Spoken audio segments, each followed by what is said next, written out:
Yeah, so we're convening the meeting at 4:01. Thank you, Stacey. Calling roll. Board Member Walker. Board Member. Here. Okay. Board Member Tiffany is not here. Board Member McWilliams. Here. Board Member Johnson. Here. Board Member Fuentes. Here. Board Member Dove. Board Member Dove. Board Member Dement. Here. Board Member Darby. Here. Board Member Blackman. Here. Vice Chair Dillard. And Chair Castanos. Here. Okay, thank you for that. So let's start with the Pledge of Allegiance, and Larry Darby is give the pledge here. Ready to begin? I pledge allegiance to the flag of the United States of America and to the republic for which it stands, one nation, under God, indivisible, with liberty and justice for all. Thank you, Larry. And are there any additions or deletions to the agenda? None. Are there any public comments on issues not related to the agenda items? There are no public comments at this moment or any comments. Okay, great. So any conflict disclosures from members of the board? There's Patricia. Okay, great. Patricia and Bob, thank you. So.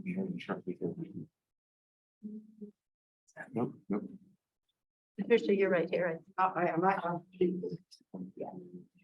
Okay, so the first item on the agenda is the La Mesa Police Department update with Chief Sweeney.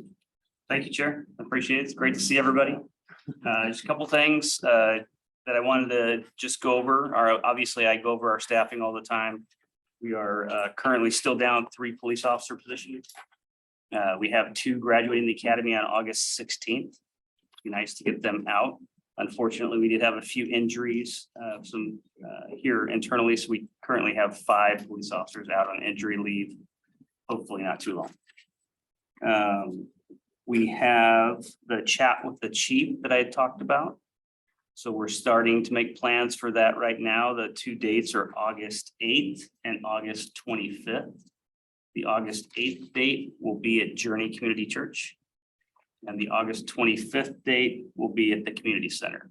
So we're going to start to get the social media and the flyers out for that. We're still working with the Veterans and Community Relations. Commission to get the updates on our mobile crisis response team and our home team. And I'm sorry, what was the second date? August 25th. 25th. And this is, I'm sorry, this is for what? This is a listening session. This is Chat with the chief. Just Yeah, like kind of we like did we last did. year. Same thing we did last year. So we'll do 2 sessions of that, and then we'll do the educational one on the home program and the mobile crisis response team and mental health response. And will we get an email? I'll send you an email Reminder. for that. Yes. Thank you. Always exciting to be able to introduce officers that had just got off training. So I have with us today Officer Camille Mendez. She's in the back. You mind coming forward? I think we can see you up there. We are on Zoom. It's cool. Yeah, so you're famous once again. But anyways, Camille just got off the training last week. So at 6:15 in the morning, I was in there with her and she got off training and brought donuts for everybody. But she's now working on our Patrol Squad 3, which is this side of the week.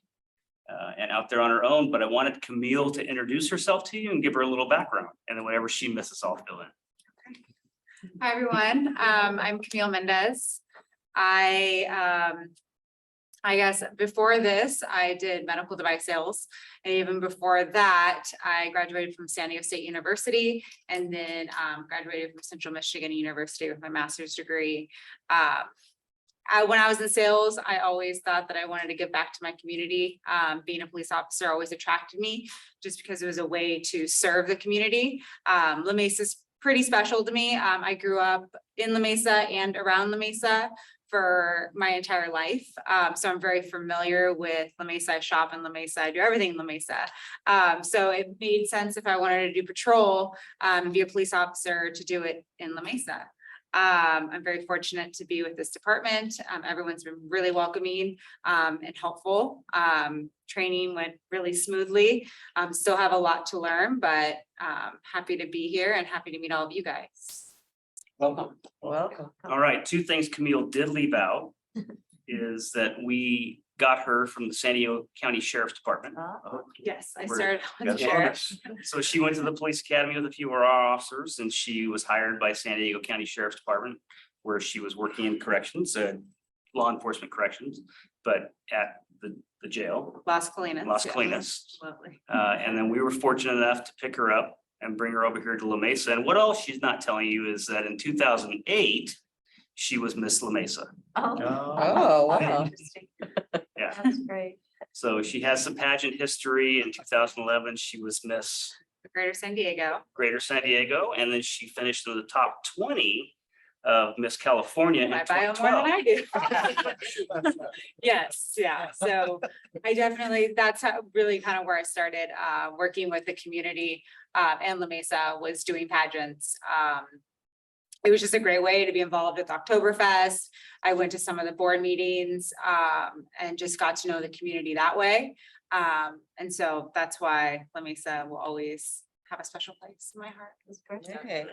We're very, I very saw you on either Instagram or Facebook. Both. They had Probably both. yeah, and there are a lot of comments like congratulations, but there are a lot saying, "Oh, she's really pretty." Thank you.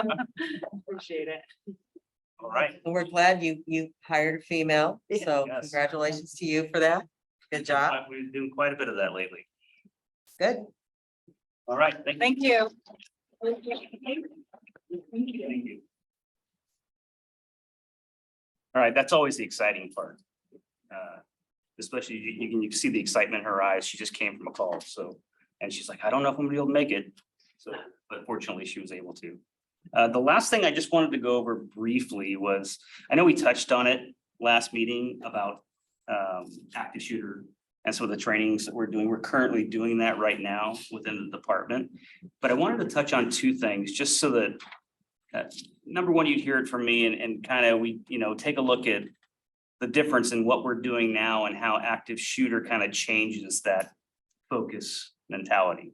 We work very hard, and our department has been working very hard on de-escalation, slowing things down. We have plenty of time, usually on a lot of the calls. There's no need to rush in anything. It just gets officers hurt, it gets civilians hurt. And it's better to slow down because it's mandatory, right? With our de-escalation and some of the things that we've been training. So that's the guardian mentality that I expect all of my officers to have every single day. And when I write them emails, I address them as guardians, and they know that. However, on the flip side of the coin, when it comes to an active shooter, just like we talked about last time, this is the one time that I expect them to be warriors. And, I had this conversation with the Police Officers Association this afternoon in their meeting, because it's, we train so hard to de-escalate, and that's been the whole change. And I don't want officers to get confused that when we come to an active shooter, there's active killing going on, and we need to stop that. Our officers are very clear that they switched that hat from guardian to warrior immediately and go in and stop that threat. And it's also important for the community to understand that. And that's why I wanted to bring it out here today, is that, we were always going to do the right thing by slowing things down, but we're also going to do the right thing by speeding them up when we need to. So I just wanted to put that out there, and thank you for allowing me to share, and that will conclude the department updates. Thank you for that. In fact, Patricia was going to mention at the end about Juneteenth, but since we have both you and Captain Runge here, I just kind of want to thank you. Well, Yeah, Patricia yeah. wants to thank you, and Leroy. Oh my gosh, this is perfect actually, because for those of you who didn't know, we decided, I co-chaired with Alan Durden, and we decided that we wanted to do Juneteenth for La Mesa.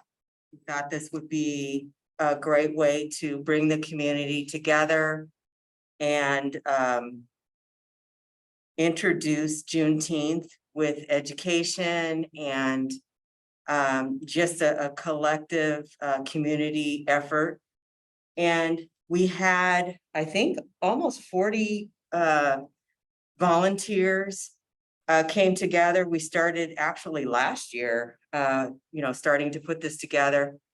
And we really thought that it would represent East area or East County because there's never been a Juneteenth in the East County. And what ultimately happened was that the event was amazing. I want to thank, we want to thank all the volunteers. We were so impressed with Chief Sweeney and Officer, I'm sorry, Captain Rungy. Captain Rungy and also Nicholas. And, all of our volunteers, we had volunteers that stepped up from CPOB. There were people that were behind the scenes like Caitlin. And also we had Leroy and, oh my gosh, I'm trying to think who else was from CPOB besides Janet and myself. But we had such a great time that day. I hope you guys had a great time because people mentioned you all, and they were so happy to see you guys and how you guys socialize. Chief Sweeney got himself on the evening news. So that was a great opportunity. I think you and voluntold me for that. Huh? I think you voluntold me for that. I did volunteer you. But we also got the front page on Monday morning on the Union Tribune. It was amazing write-up and then to look and see that we were on the front page. So they recognized us as a very good, all the write-up was very positive about Juneteenth. We held it at MacArthur Park. For those of you who are not familiar with that park, there was a lot of people that came in that park that had never been in that park. And I think it's probably the hidden jewel of La Mesa when it comes to parks. And it just ended up being a perfect setup. And, I just want to extend a thank you for all of those who volunteered both behind the scenes and on that day. The vendors were excited, can't wait for the next event. And a lot of the attendees were they had such nice things to say. They bought up everything from the vendors. All the food was gone in no time. I had a friend who came and I think she came back with some potato salad. That's the only thing that was left on the menu, but we're gonna get more vendors next time and we're gonna get, more food vendors and everything. We're gonna work that out. Thanks to, these great people over here, we're gonna, have it even more organized. So we're so thankful for everyone and we're happy that it turned out to be such a success. It was really kind of a surprise that, because usually you don't expect a whole lot with the first one, but we really had a great turnout. Estimated between 600 and 1,000 people, and that just blew up. We thought, will there be 12 people there? We had It's no amazing. idea how many people were, but and they came kind of in groves, they just kind of big crowds and then they were gone and then the next big crowd would come through, but everybody loved it. The entertainment was amazing. So we had one solo singer that just had everyone captured. I remember seeing a little girl, she kind of got close to the singer and she just was like this. Yeah. She was just frozen. And I looked around the park and there was a lot of people, they just stopped what they were doing to listen to the singers and the performers. We had kids out that did the dance and all. They were so impressive. And we had history everywhere kind of filtered throughout the park. without it being forceful on anyone. They could just learn about what Juneteenth was all about or not. Yeah. It was a success. Hopefully they did. Yeah, hopefully they did. I think that they It did. was a great celebration. But I really want to mention it right now because the support at our planning meetings all the way through, you guys were there. And then you stayed the entire time. Captain Runge was there, half the time, and then another officer came. You guys were your presence was impressive to people, and they made that comment. Yeah. how They talked Geez, about it. The Mesa Police Department is really represented here, so that made us feel good that people felt good about your Yes, presence and absolutely. involvement. Yeah, Had a It was great time. Great move. Had a great time. yeah, it was fabulous. Yeah, thank you. So, I'm glad thank you had for a good that. time. And you showed so well on video, on the news. I'm like, I know that guy right there. Of you surfing on that, whatever. Oh, All kinds of stuff. Anyway. Anyway, thank you though. Thank you, yeah. And the other thing, I noticed you guys had been involved in the Pride Parade. You had the patch, you were there supporting the Pride Parade. You want to speak a little bit to that? or- Yeah, no, thank you. It was a great event last Saturday. We went out there and marched in the Pride Parade. Got through 2 miles in a lot of heat, but Holy it cow. was a huge turnout. Yeah. And just, it's always, that parade is always the one where we, have so many out there saying, thank you, we love you. There's some other things that people say, but the majority are, thank you, we love you. And we just get to celebrate with everybody. And so this year, Lieutenant Lynch came up with the idea to craft a pride patch. So we authorized that patch for wear during the parade. It was a huge hit. So it was a great time. It's just a fun time to be out there, even though you're sweating, but we made it through. I just want to commend the chief for being progressive in recognizing different, Yeah, right, and different communities. yeah, I think that it's such a good thing for our police department to be doing. It You really guys is. have been such great leaders in that regard. It makes us proud. Well, thank you. Thank you. I appreciate that. And just saying, we've been doing that for the last 6 years, walking in that parade. oh, yeah, And so it's been wonderful every single time. it's so great. It helps bring our community together and it's one of the, the driving forces for the CPOB is for our community to be happy. And it's really important that, our police department represent and, feel that, the community is happy that we're here. So we hope that you convey that to the police officers and let them know. Yeah, Absolutely. we will. And for me, there's always an underlying, maybe we can hire somebody that's here at this parade Yeah. today. yeah, Anybody just to go out there and recruit, because that's what we're doing every single day with the interactions that we have. Good job. so, last meeting, you had mentioned that the Youth Leadership Academy was about to start. Did that, any stories on how that finished, or everybody's Everybody graduated. good? Yay. It was a great event, we do it every year. So the kids had a blast. We didn't have a large turnout this year, but that's okay. The kids that we did get learned a lot. We learned a lot from them. So it was just a fun event. And like I said, the girl from Helix High School had come up to me at the end at the graduation and said, if it wouldn't have been for you and Janet coming out, I wouldn't have known about this and I wouldn't come. Yeah. And that tells you we need to do more outreach to the school, so. Yep, so that was great. I'm sorry, real quick.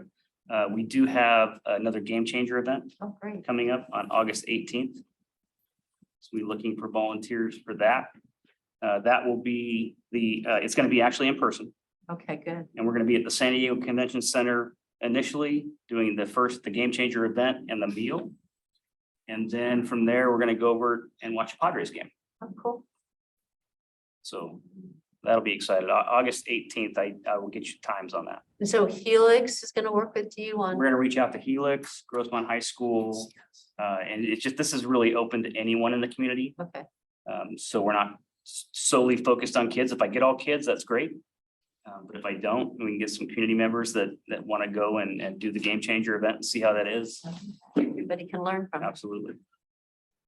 Yep, if any of you did not participate last time, it was Zoom, so it wasn't as effective, but it was, I mean, I think everybody walked away with a really better feeling about the work that our police department does. And I really highly recommend that you participate if you can on August 18th. Because it's a great event. So, Absolutely. yeah. Thank you for that. I'm sure Ms. Thomas, you have. Okay. Okay. Hi, yes, good evening or good afternoon, not quite evening. I just had a quick question for Chief Sweeney or anyone else on the board, as I'm kind of new to the board. I just wanted to see if you could share maybe more details in regards to what exactly the Game Changer event is. Yeah, I can sure give you a quick update on that. Game Changers has been around for probably the last 4 or 5 years, and it was founded by a gentleman, Sean Shepard, out of LA.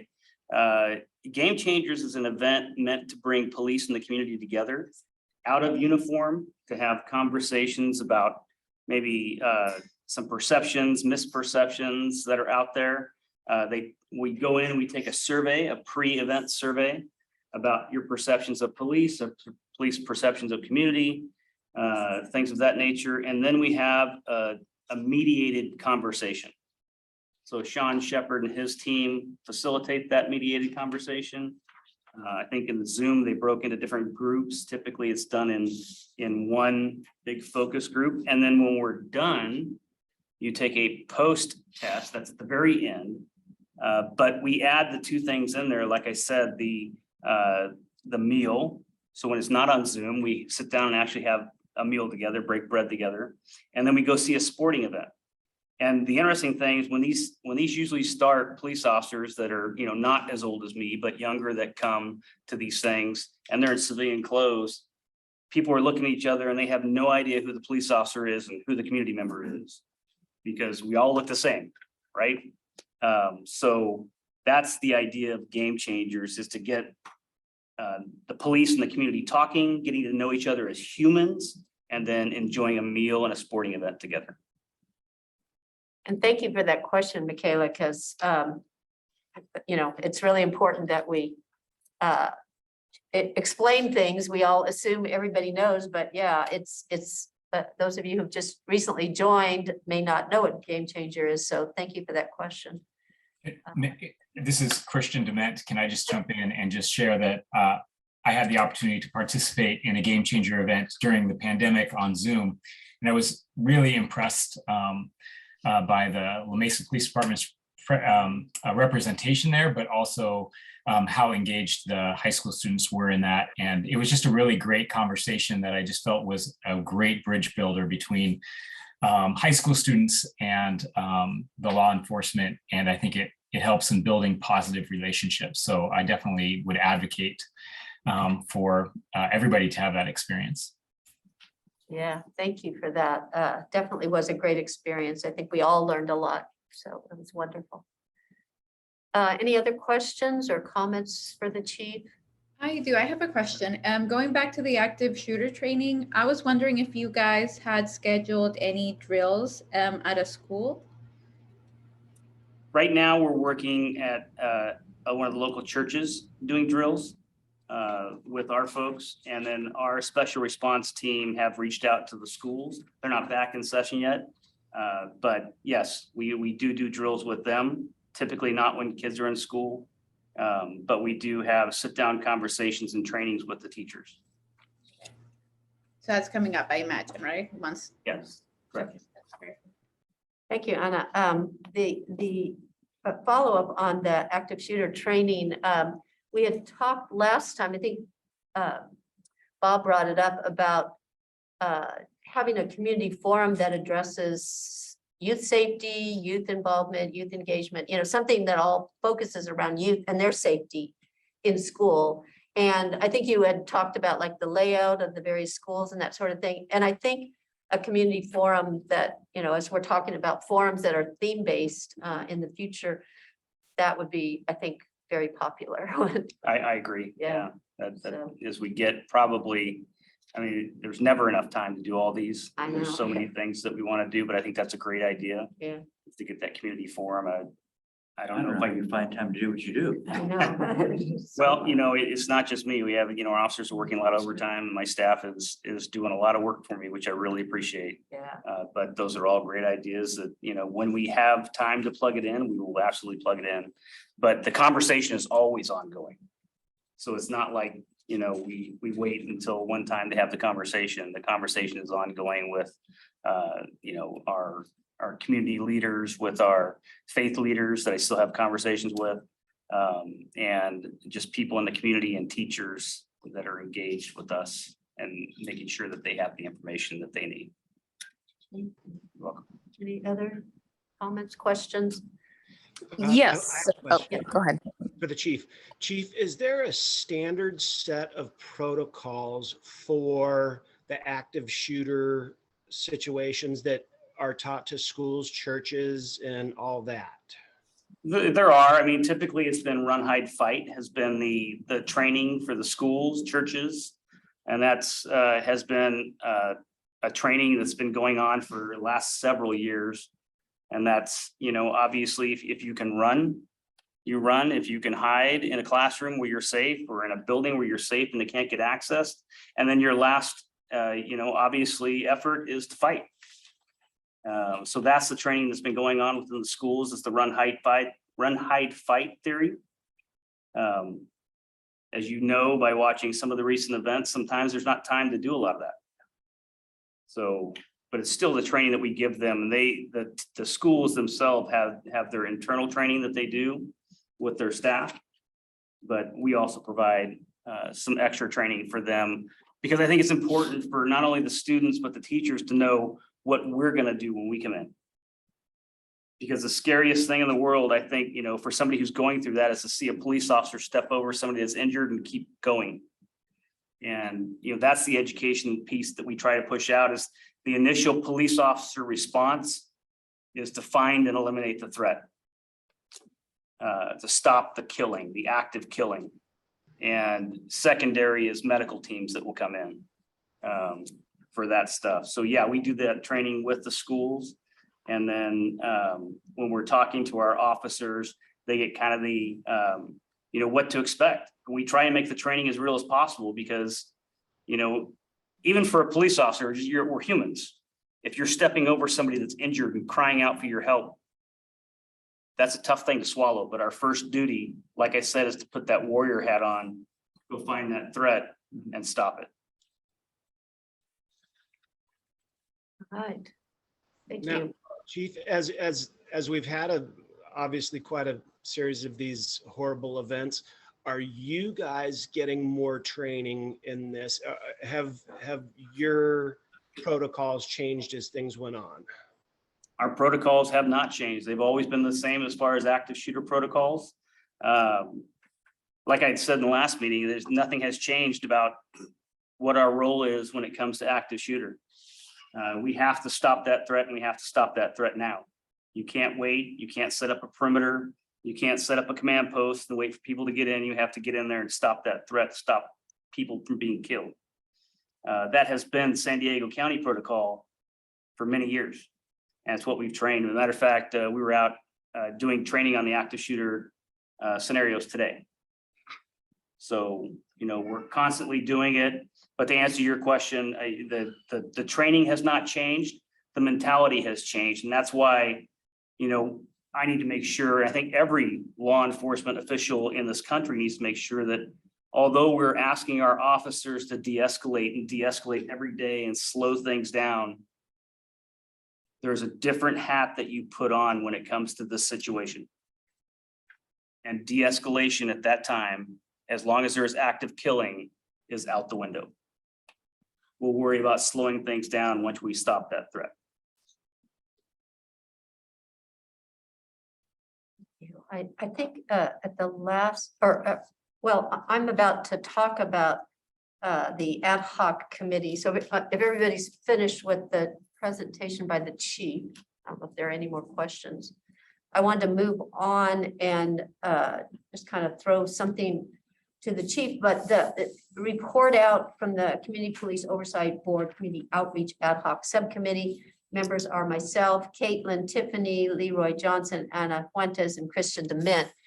And we had met after the last meeting, but actually we met in June prior to the last meeting, but we haven't had a chance to meet again between the June meeting and the July meeting, mainly because people are on vacation, people have been sick, so for a variety of reasons. And we needed to kind of get some information from the chief about the schedule. So he's shared with us a couple of dates for his community outreach. Emergency at the front counter. Emergency at the front counter. Stay here. Emergency at the front counter. Emergency at the front counter. Emergency at the front counter. Emergency at the front counter.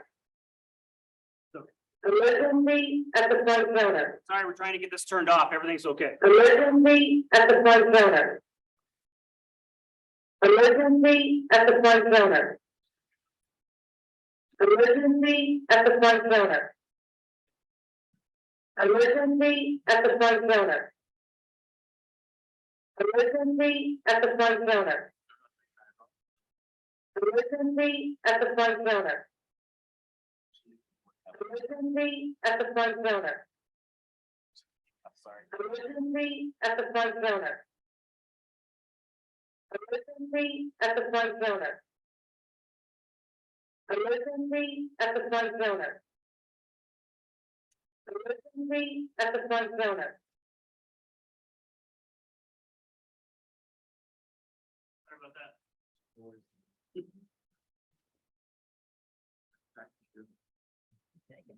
It's kind of like the bank alarm when somebody accidentally taps it, Oh, but that was an accidental activation, but you can see it works very well in this room.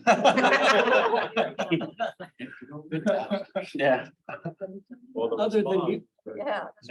other than you two, how many responded? Everybody. Oh, really? Yeah. Anybody that's in the building, that can be heard throughout the whole building. Oh. So, Well, if you weren't awake, you're awake now. By the that's way. right. Sorry about that. And you did what you were just talking. That's right. Yeah. That's right. We just saw it in action. Instant response. So as I was saying, the community outreach, we are talking about themes, we're talking about ideas in order to communicate better with the community and also with our CPOB board, information going out to the community. How can we help? We talked about the fact that our survey that we conducted last year at the chief's listening session told us that our the way in which the community can file a complaint was really not known. And so we want to make it real clear about how they can not only file a complaint, but file a commendation for officers. So we want both of those used, and it's front page of the website for La Mesa Police Department. So, if there's a way at your listening sessions, we could get the word out about both of those and show the website, and the link, that would be really cool. Yeah, we can do it as a question and answer, maybe. Who knows how to? Yeah, exactly. Yeah, and get that kind of cleared up in people's minds. And then Leroy brought up some information about Chula Vista Police Department Division on Community Engagement. And we talked about that and threw it around, and I think, it would require a proposal, need to be a budget for that. And can we get information from Chula Vista in terms of how they've set that up? Yeah, basically what they did is they reorganized what they already had. Okay, So, my intent, like I had mentioned before, is to have a community outreach team Mhm. that is in the future plans. okay. As far as a staffing increase to have that availability. Oh, yeah. Right now, we're at 70 sworn police officers. And that has not been looked at for a while. So I'll be working with the city staff as we move forward in the next several months to put a proposal together for that team. Great.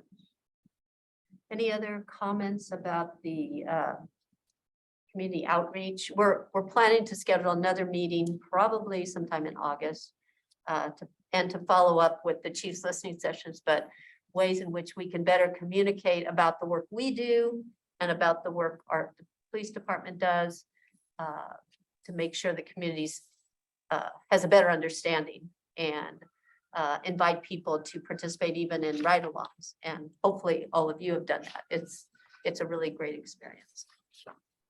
Any other questions or comments about the 5.2 community outreach subcommittee? Yes, I just had one quick question. So the complaint link that you mentioned putting on the La Mesa PD website, is that just a proposal or is that something that is actually being moved forward with? It's already there. Oh, it's already there. Okay. And it's also on the CPOB webpage as well. We want people to understand that if they have a complaint or a commendation, we want to hear about both. So we want to make it as accessible as possible. Okay, thanks, Michaela. All right, the next item on the agenda, 5.3, report from the police or Community Police Oversight Board on mediation. Again, we've had vacations, we have sickness, we've had a variety of things, but I had a couple of people get started. Leroy and Caitlin have been looking over some ideas, but the members are Leroy, Johnson, Caitlin, Tiffany, Larry, Darby, Anna Fuentes, and Danny Waka. So Leroy at this point has been working on a draft that he and Caitlin can bring forward. So Leroy, do you want to speak a little bit about that? Sure. draft? To start with, just so everybody has a good feel for mediation. I was just thinking, it's interesting, Janet, we're talking about the complaint process. We can't get to any type of mediation unless there's a complaint. Right. We don't have any complaints being filed. That either means everything is fine or people don't know how to file the complaints. So part of the documents that we've looked at are ways that, making the statement that emphasizing and advertising and involving all kinds of ways to let people know that they can have that ability to make the complaints are big. And I guess I would say that's probably one of the issues with both of these things, is that everybody doesn't know those complaints are there. That complaint process is there. They sure don't know that they have that ability to give a commendation to an officer, but they don't know about those complaint things. And so it's a big piece of everything that we'd like to be able to do. Without those complaints, we don't have any mediation. Anything to mediate, right? Well, because I think at our last meeting, we said, wow, this is great, cool. I think everybody doesn't know that they could actually file those. And I think that's the start. Thank you. I agree with you 100%. Also, I'll just add in there that every interaction that we have with somebody out in the community is an opportunity. That somebody doesn't like the service that they got, they don't appreciate, whatever the case may be, they can make that complaint right then and there, and the officers tell them that. And especially if they say, I want to see your supervisor or something. But when a supervisor comes out, we're tracking all of that. So that will go through the complaint process. So yeah, we can take a look at Our starting point. So some of the things that we've been looking at, and I'll try to make it short, I sometimes get a little long-winded and I have too much stuff here and I have more of the draft than I need, but just so everybody understands what happens with mediation and what it's going to do, I've got just a couple of things I'll read. There are a wide range of benefits to community police mediation, including providing police officers an increased understanding, community perspectives, and opportunity to explain policing practices and greater satisfaction with the complaint process. Empowering the community members with a face-to-face opportunity to explain dissatisfaction with police interaction and to gain an increased understanding of those police practices. And strengthening the community policing channels. So we looked at, with the help of our IPA, they gave us a lot of documents to look at. I think there were like 11 different programs that we looked at. And there were such great things. One kind of overriding part of the literature that was shown there was a thing called community-oriented policing services, and that's put out by the Department of Justice. So we looked at, each of those options had something great to recommend and for us to kind of look at, whether it was guidelines for working with the Police Officers Association that the city of Albuquerque has, or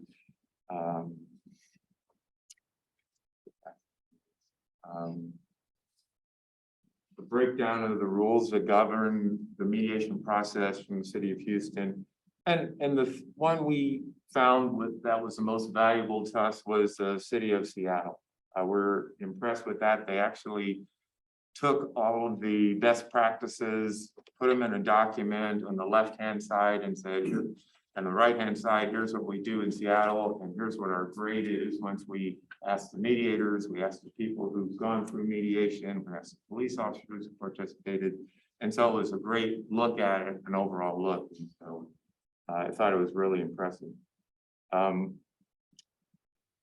Probably a big piece is that the mediation process is only good for certain things, right? So the suitable categories of complaints are things based on professionalism and bias, right? Those are what's been found to be those suitable categories. And some of the ideas that we have that will move all of this forward is to have the assistance of our La Mesa City Communications Director to help with advertising the program, because we're back where we are. We have to get those complaints. Without a complaint, there's no mediation, right? So we have to have a complaint. That's that, the complaint process advertised, and then of course, all of the ways to advertise and let people know that there's a mediation process. That we have training for the CPOB on the mediation fundamentals, and that will help us be able to choose the right people. There are a lot of mediators out there, a lot of options, and we need to know who we should get. Have a lot more boilerplate stuff on what mediation is and what it's not. Everybody can look those things up. I think I would come back to that big important part that without complaints, there's no mediation. I believe if people knew what that complaint process was, we could then go to that second step of advertising and informing what the mediation process is and building on those. So that would be the case. Yeah, so just so that the rest of the committee knows, the plan is to schedule an ad hoc committee with some kind of draft that you could look at and give input, and then run it by the IPA. I think Dennis Montejano is going to review it. And then we can, once we feel like we've got something, then we can run it by the police department, the Police Officers Association, and get input from everybody in terms of, making the draft look like it's something everybody can live with. So, yes, Larry. Yeah, a couple of things. One, I actually didn't know you all were working on it, so I wrote up a proposal for specifically for the city of La Mesa and the process of mediation and how it would process through. Number one. Number two, I emailed Lynn and Carlos saying, how do we get the ad hoc committee together? And Okay, they're waiting for Leroy. oh, your okay, I draft- didn't know that, but Yeah. Your draft, I mean, Caitlin has not been, she was traveling and she couldn't get to it right away. So, but your draft will be helpful because I think Yeah, we can we can kind of put it merge together. with you two. That would be put that. together, Yes, definitely. So thank you, Larry. You're always right on it. You're on it this time, so thank you. so, Appreciate that. And then, so when, go ahead. then when will the ad hoc committee meet? We're hopefully within the next couple weeks. Is that Next? And who is going to, the city? We will coordinate the meeting. I'm just waiting to hear back from the ad hoc committee about when you're ready to meet, and then we'll coordinate that and send it out. So the draft, I think, needs to, your draft and what, Leroy's been working on should be we shared. would do that at the meeting, would we not? You Or ahead of did, time? I think our hope was to have something tangible, you could Oh, actually okay. look at, you Yeah. know, so. Maybe I can send you what I Yeah. have already and Yeah. you can send me what you have. We can have that before we get to that. Perfect, that'd That'd be be great. Thank you. All right, we're on it. One of the ideas that was in the Seattle model involved, and this is a question for the city people, program administration for this, or maybe it's for the chief. Program administration of a mediation program. Would that go through the police department or the city, or how would that work? It's got to be like an in part, well, and then we're talking about National Conflict Resolution Center as the mediator, but who would like set that up? I don't know who that would be. Depends on what's the definition of program administration, right? Yeah, so let me read this. Fully supports mediation, let's see. Oh, one staff member administering the program. But this is one among many job responsibilities for this person. That person collects feedback from mediation participants in a written oh, no, it's the end. Okay. Dedicated personnel that are responsible for mediation program administration, which often includes scheduling, marketing, data collection, and the process of setting up the, process improvement. So that person accepts the paperwork. Here's somebody who wants to go, or make sure that both the officer and the citizen wants to go through mediation and they're comfortable with it, and then schedules an appointment with the mediation service, marketing the information so the community knows about it, data collection, and then once you collect the data about how it works, and you improve the process. So it's kind of a circle of work. So we would have to really hone in on what the process is. and the Okay. scope, but in my mind, it makes the most sense to have our IPA. Let's just put that, since they're, the independent police Yes, auditor. yes, yes. And, we want to have a go-between Yeah. with the person who's filing the complaint, with the police officers, but we would need to work on those details as part of the program. Okay. So, In that Seattle document, they call it their Office of Police Accountability, so you. And then there's other elements, advertising the program. Yes. the City would participate in, and right, we would have a role for our police officers as well. So it just needs a little bit more of a Fine-tuning. deep dive and fine. yeah. Okay, Dennis Montahano, I don't know if you're able to, if you've, I don't know if Fresno actually has a mediation program that you've worked with, or are you familiar with it enough to know who takes on the directing the or administering the mediation program? Have you ever seen that in action? I haven't seen it in action. I'm familiar with a variety of programs around the country, and then particularly in California. But in Fresno, they did not get this off the ground, which was kind of a disappointment, I think, for some of us who saw tremendous value in it. But I was involved in the planning on that, so that kind of got me interested in it initially, and then just kind of sticking with it since then.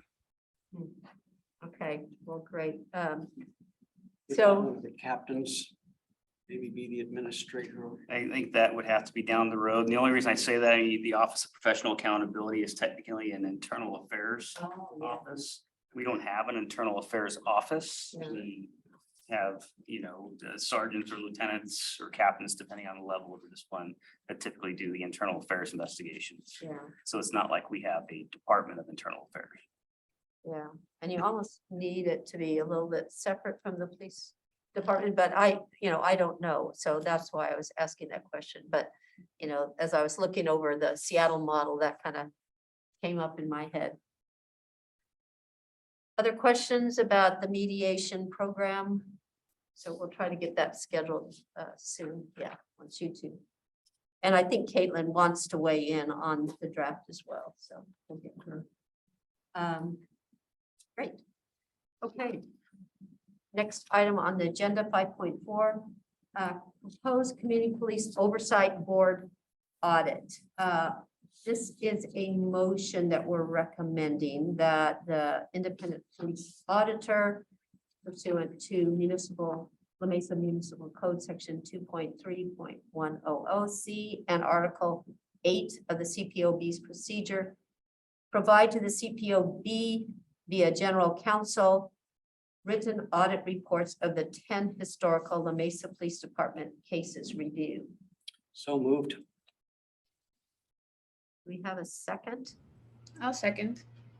Anna seconds. Any discussion on this? I think, Carlo, you had something to add because of the 10, the number 10. Yes, so there's in the motion here, we have a request for the 10 historical reviews that our independent police auditor has conducted, but there's one that is under litigation that we probably would not move forward until the time is right. But pending legal review by our special legal counsel, we would want to advance the remainder of those reports in a redacted form, and then have a presentation from the IPA that summarizes their findings for each of those. So we can move forward with the 10 only with the understanding that we don't touch anything that's currently in litigation. Okay. Very good. All right. So Stacy, I think we're ready for a vote. There's no other discussion. Yes. Board Member Walkup, how do you vote? Yes.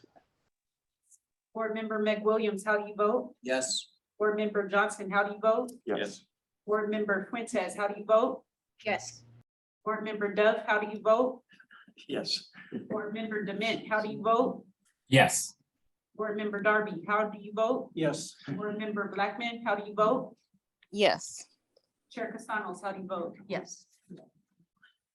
Motion carries with all board members voting yes and Vice Chair Dillard absent and Caitlin Tiffany absent. Thank you. Okay. Item 5.5 on the agenda, formation of a Community Police Oversight Board ad hoc subcommittee to review the status of existing complaints. Patricia and I met with the city and the IPA, and we talked about opportunities for us to review complaints and to be a stronger part of the complaint process.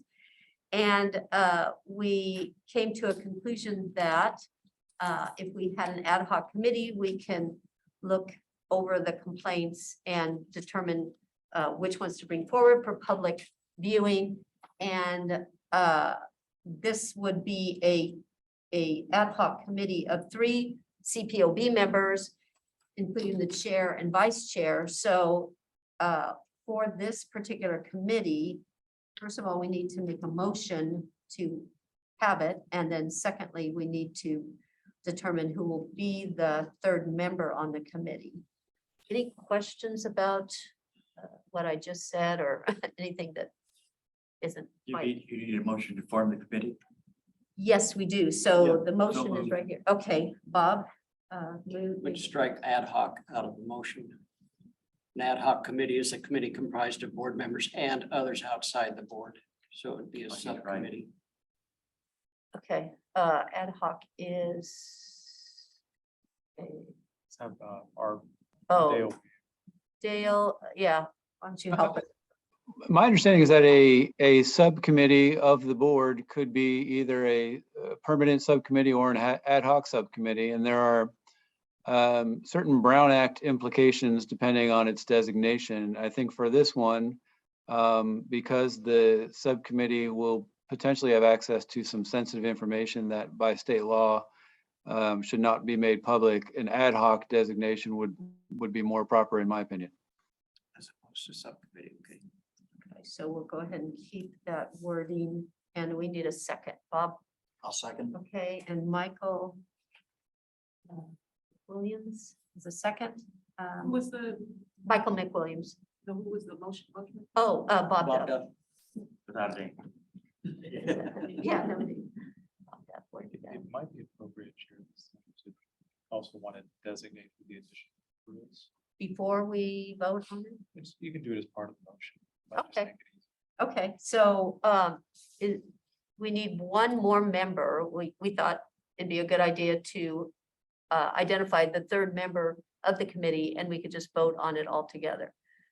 So we need somebody who's interested in volunteering to serve as that third person, understanding confidentiality rules. A teacher, definitely. Somebody who served on La Mesa Spring Valley School Board understands confidentiality. So Bob Duff has agreed to serve as the third member. And we could vote for this motion as well as Bob Duff serving along with Patricia and myself. Hey, you got all that, Stacy? Board Member Walkup, how do you vote? Yes. Board Member McWilliams, how do you vote? Yes. Board Member Johnson, how do you vote? Yes. Board Member Fuentes, how do you vote? Yes. Board Member Duff, how do you vote? Yes. Board Member Dement, how do you vote? Yes. Board Member Darby, how do you vote? Yes. Board Member Blackman, how do you vote? Yes. And Chair Castanos, how do you vote? Yes, Motion carries with all board members voting yes. thank you. Okay, now on item number 6, we have staff and board member announcements. What announcements do we have from members of the board or the staff? I have an update on future agendas. So I plan to bring to the CPOB just some items that we've covered in the past for some of you that have been here from the beginning, but for those that are new, we haven't covered an update on the Brown Act and COBAR. So we'd like to have our special legal counsel just refresh those presentations for everyone, and we'll bring those back at a future meeting. And then I'd also like to put it out there as a reminder that we have Rick is going to be joining us next week, the 28th, in person and is available for meetings. So if you'd like to join us for those, please let me know and we'll schedule you. That's all. Thank you.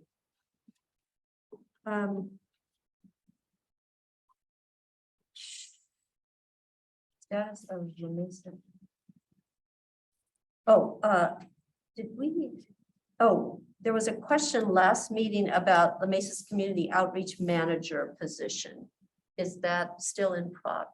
It is still in progress. So we're planning to advertise that position sometime in August. Okay, so it hasn't even gone out for. So that'll be a while. Oh,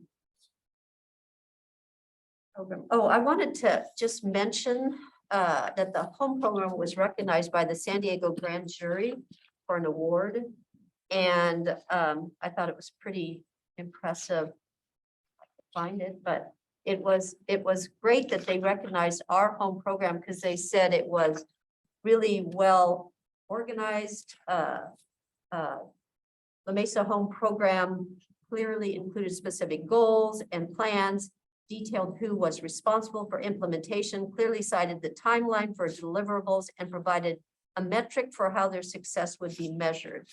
And they said their partners were well chosen, with PATH among other regional entities such as the East County Homeless Task Force. And the goal is to help, the idea is to help prevent inadvertent, unintended escalation with uniformed officers. Sometimes homeless are, frightened by the uniform, and a PATH or a home person who's in street clothes, it maybe is less intimidating. So an outreach technician, a clinical homeless outreach specialist assigned to La Mesa for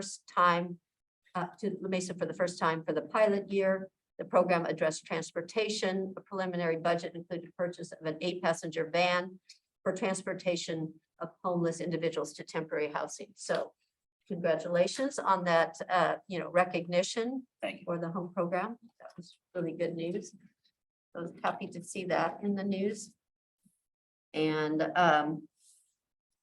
I just want to report out that Helix Charter High School, who I represent as a CPOB member, is very active in the restorative justice program. And we start next week with in-services for the faculty on restorative justice. And the whole idea is to look at the root cause of the problem instead of just always throwing out discipline or,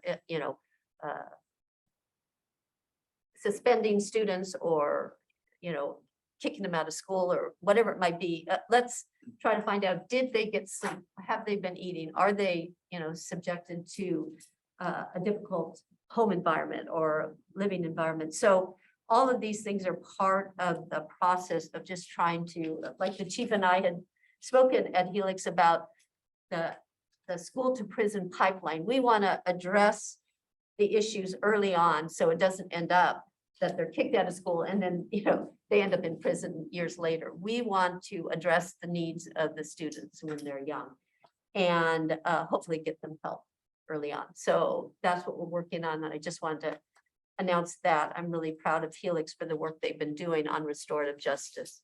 So You did know that the Spring Valley School District had been doing that since when I was on the board. yeah, they've been doing it for some time, which is really It's very good. effective. Yes, very effective. And I think the high schools are really getting on board quite a bit, but it's The person realizes their actions and the results of their actions. yes, yeah. So it's really wonderful. Any other comments? Questions? Our next meeting will be August 17th at 4 p.m. in this room. It worked out really well. And any other comments before we adjourn? Yes, I just had one quick question. So the listening session, chat with the chief, the marketing for that, is that going to be available on the La Mesa PD website, or where would we find that? It'll be on the La Mesa PD social media, our website, and the city website on the calendars. Okay, thank you. Yeah, because thank you for that question, Michaela, because we really want to get that information out to everybody we know. We want to spread the word about the listening session. So it's on all of us to make sure and get the word out. So maybe even if Lynn could email those flyers to us too, we can forward it to our friends and neighbors and groups that we participate with. So, great. All right, thank you all. Have a wonderful night. Take care.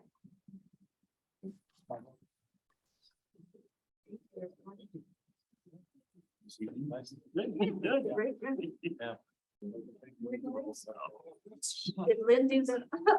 It came out of my budget. Oh, He also. that's a big job. It is. You know, I like to incorporate what you got. Yes. All right. All right, we'll see you. See you tomorrow. I'll see you. Toyota, okay. I tested it out. City of La Mesa. He's a lawyer that specializes in community. There's that road. Yeah. It's really